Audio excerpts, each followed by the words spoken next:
Bruce Gasca Lopiccolo, Lily Elise, Brody Micah Witzel, Paul, Grace Hayden. When people didn't acknowledge my daughter Logan's death and my loss of her, it felt like she never existed. And she existed for me, and still does. I mean, Logan Grace was a person to me.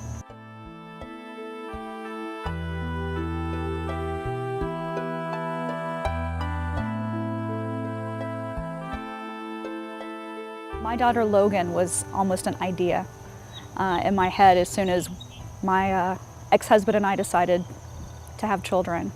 And only carrying her, you know, almost a half term, even then, I mean, we had ideas of what we wanted for her and what we wanted for us in our lives.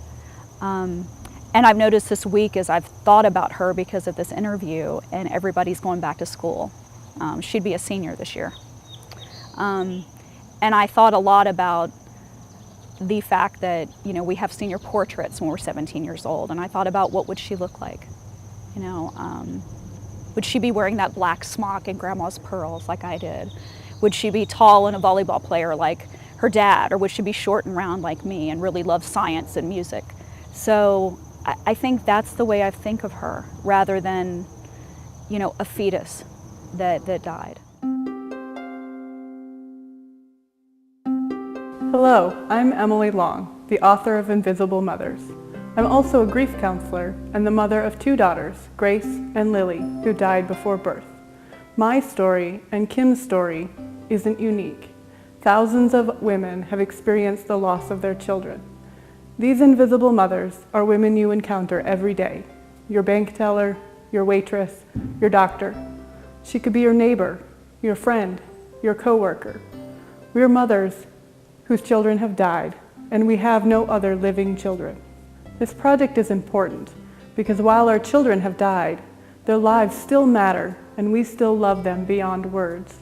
Acknowledging them, recognizing our loss, and being there for us while we grieve brings a level of comfort and support that is longed for in the silence around this topic.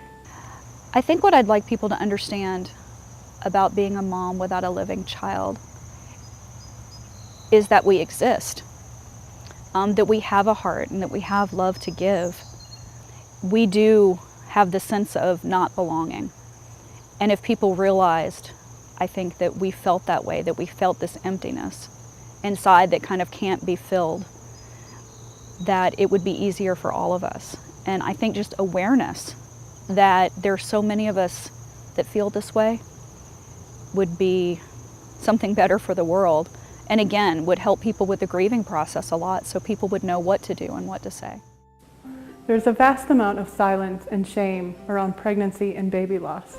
Silence that leads to isolation and pain for the mothers living without their children. Very often, the people we most rely on, family and friends, don't know how or don't want to talk about our loss. This book will help break the silence and be a source of comfort and support for those without their children. It will also give invisible mothers a way to tell their family, friends, and the world what they need to heal and to move forward. This Invisible Mothers book shines a light on the experiences and the lives of these amazing mothers who love beyond death through immense pain, broken hearts, and the deafening silence that often fills their lives. This book provides validation and acknowledgement to these mothers, and it gives a voice and a face to an issue that ties so many women together.